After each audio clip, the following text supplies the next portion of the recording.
Miss Lubna, miss Lubna. জি sir. এই জঘন্য চা আপনি বানাইছেন?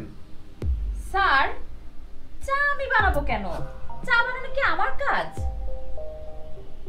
এমন ভাবে কথা বলতেছেন যেন তাজমহল বানানো নিয়ে কথা হইতেছে। এক কাপ চাই তো, আপনি তো প্রায় সকালবেলা আমার এনে চা দেন।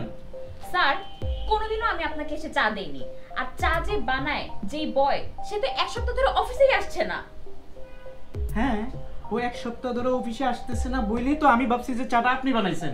এবং এরকম জঘন্য চা আপনি কিভাবে বানাইলেন? স্যার, এই চা আমি বানাই নাই। চা যে বানায় সে তো নাই স্যার। কে চা বানাবে বলেন? কেন, সে কি মারা গেছে? আমরা তো তার জানাজা পড়িনি।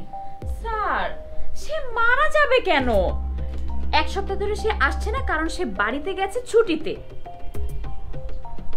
আর আমরা যে যার চা, অফিসে যারা আছি যে যার চা ক্যান্টিনে গিয়ে খেয়ে আসছি। কে বানায় দিবে আপনাকে চা? তাহলে এত জঘন্য চা বানাইলো কি?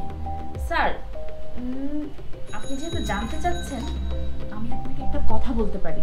সেটা হচ্ছে, ওই যে আমাদের অফিসে বজলু সাহেব আছে না, ওই যে লম্বা করে তাল গাছের মতো, আমি তাকে সকালবেলা দেখেছি তার ডেস্কে দাঁড়িয়ে দাঁড়িয়ে সে চা বানাচ্ছিল।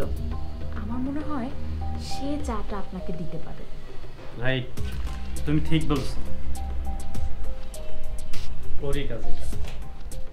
বজলু, বজলু স্যার। আসসালামু আলাইকুম স্যার। সকালে তোমার সাথে দেখা হয়েছে না? জি স্যার। সালাম দিছো না? জি স্যার। তো যতবার দেখা হয় ততবার সালাম দেওয়া লাগে। স্যার, সালাম দেওয়া তো সুন্নত স্যার। ঠিক আছে, এখন আমাকে বলো। জি স্যার। এই চা তুমি বানাইছো? স্যার কি স্যার? চা?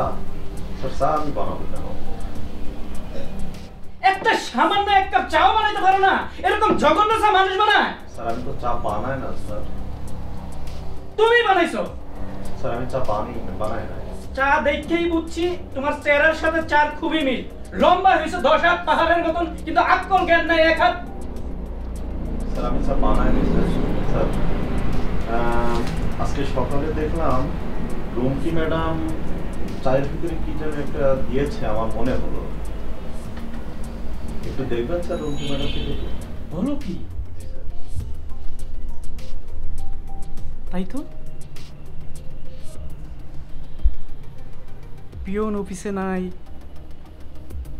লুবনা ম্যাডাম চা বানায় নাই, তুমি চা বানাও নাই, তাহলে একমাত্র বাকি থাকে মিস রূপা। রূপা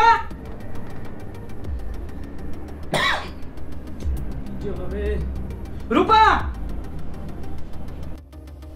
জি স্যার। এই জঘন্য চাটা আপনি বানাইছেন? স্যার কি বলছেন?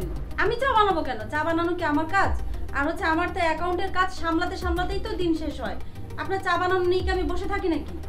আপনার হিসাব কিতাব দেখলে আমি বুঝি যে এই খারাপ চা আপনি ছাড়া আর কেউ বানান না। একটা হিসাবও ঠিক মতো করতে পারেন না। সরি স্যার, চাটা কিন্তু আমি বানাইনি। দেখেন উনি বানিয়েছে নাকি। এক্সকিউজ মি মিস, আমি চা বানাবো?